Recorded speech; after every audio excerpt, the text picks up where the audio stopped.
প্রতিবাদে প্রতিরোধে উত্তাল রাজপথ। রাতভর বিবি গাঙ্গুলি স্ট্রিটে লাগাতার অবস্থানে জুনিয়র চিকিৎসকরা রয়েছেন এবং সন্দীপ ঘোষের গ্রেফতারির পরও আন্দোলন জারি রয়েছে। রাত কেটে গিয়ে সকাল হলেও নিজেদের অবস্থানে একেবারে অনড় রয়েছেন জুনিয়র চিকিৎসকরা। সময়ের সঙ্গে জোরদার হচ্ছে পুলিশ কমিশনার বিনীত গোয়েলের ইস্তফার দাবি। এবারে রাতের ছবি আপনারা এই মুহূর্তে দেখতে পাচ্ছেন।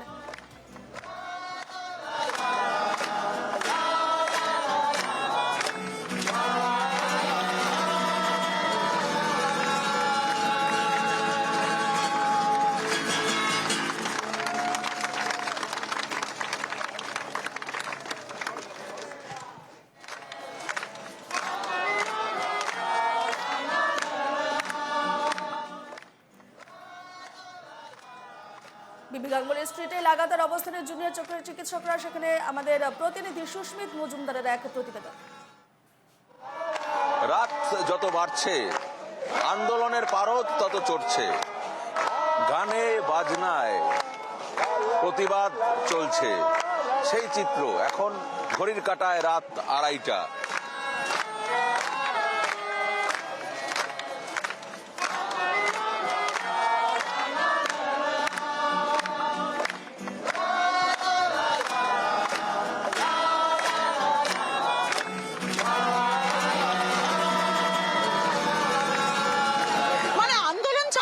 যতক্ষণ না সত্যিটা আসে।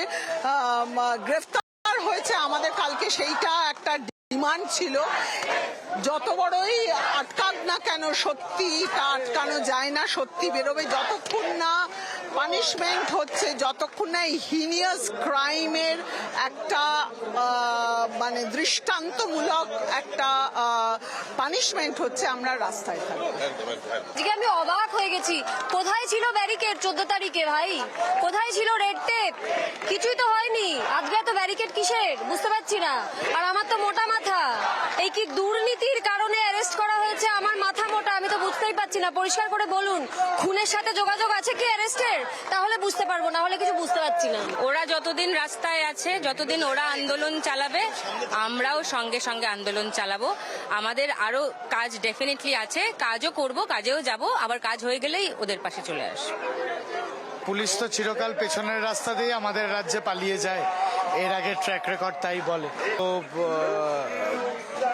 সাধারণ পুলিশের তো কিছু করার নেই, আসল কলকাঠি নাড়ছে তো অন্য লোক। তবে ডাক্তারদের এই আন্দোলনের পাশে তো অবশ্যই আছি, সবসময় আছি, কারণ আমরা নাগরিক হিসেবে এই আন্দোলনে থাকবো, সেটাই স্বাভাবিক, না থাকাটাই অস্বাভাবিক। ঠিক এইভাবেই প্রতিবাদ চলছে, প্রতিরোধ চলছে। তাদের দাবি শেষ পর্যন্ত তারা জাস্টিস পেয়েই তারা ছাড়বে, নচেত এই আন্দোলন থামবে না। ক্যামেরায় শুভজিৎ গায়নের সঙ্গে সুস্মিত মজুমদার, NKTV বাংলা, কলকাতা।